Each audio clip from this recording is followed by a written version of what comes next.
విరాజపురం అనే గ్రామంలో రామయ్య అనే ఒక రైతు తన భార్య లక్ష్మితో కలిసి జీవించేవాడు. అతను మహాదేవుని పరమ భక్తుడు. ప్రతిరోజు వేద పారాయణం చేస్తూ నదిలో స్నానం చేసి తన పొలంలో పనిచేసి రాత్రి శివుడి ప్రార్థనతో నిద్రపోయేవాడు. ఒకరోజు రామయ్య తన భార్యతో ఇలా చెప్పాడు. లక్ష్మి, మన ఊరిలో అందరూ గొప్ప గృహాలు కట్టుకుంటున్నారు. మనం మాత్రం చిన్న ఇంట్లోనే ఉంటున్నాం. ఒక చిన్న శివాలయం ఉంటే ఎంత బాగుండు అన్నాడు. లక్ష్మి క్షణం ఆలోచించి నవ్వి ఇలా పలికింది. అది గొప్ప ఆలోచనే, కానీ మన దగ్గర అంత ధనం ఎక్కడ ఉంది అని అంది. దీంతో రామయ్య ఇలా అన్నాడు. శివుడే మార్గం చూపిస్తాడు లక్ష్మి అని పలికాడు.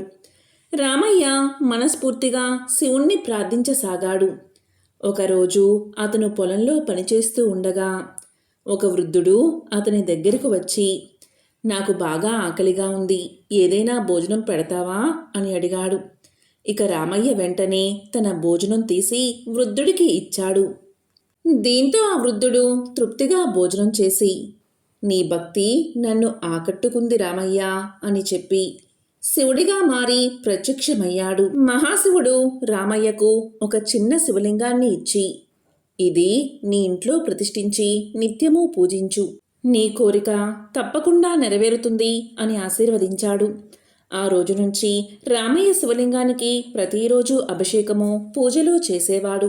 కొన్ని రోజులకు అతని పొలంలో ఎప్పుడూ లేని విధంగా అధిక దిగుబడి వచ్చి ధనసంపద పెరిగింది. అతను గ్రామంలోని అందరి సహాయంతో శివాలయాన్ని నిర్మించాడు. ఆ ఊరిలోని ప్రజలందరూ శివుడి ఆశీర్వాదాన్ని పొంది సంతోషంగా జీవించసాగారు. రామయ్య జీవితాంతం శివుడి సేవలోనే గడిపి ఓం నమఃశివాయ అనే మహామంత్రంతో పరమపదాన్ని చేరుకున్నాడు.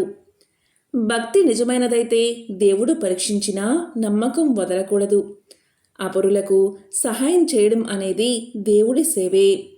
శివుడి ప్రార్థనతో ఏదైనా సాధ్యమని మనకి ఈ కథ తెలియచేస్తుంది.